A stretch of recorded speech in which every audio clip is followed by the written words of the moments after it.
провода, ток по рукам, телефон на все голоса говорит пока. Пора.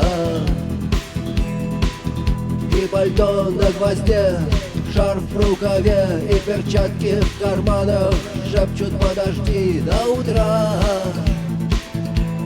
до утра.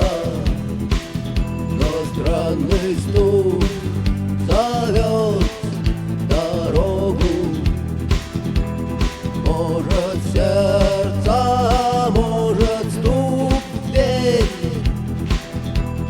И когда я обернусь на пороге, я скажу одно лишь слово: верь.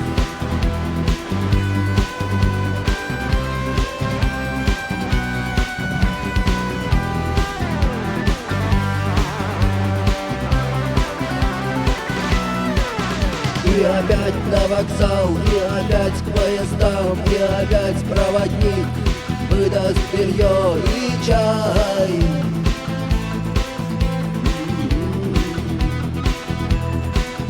И опять не усну, и опять сквозь грохот колес мне послышится слово: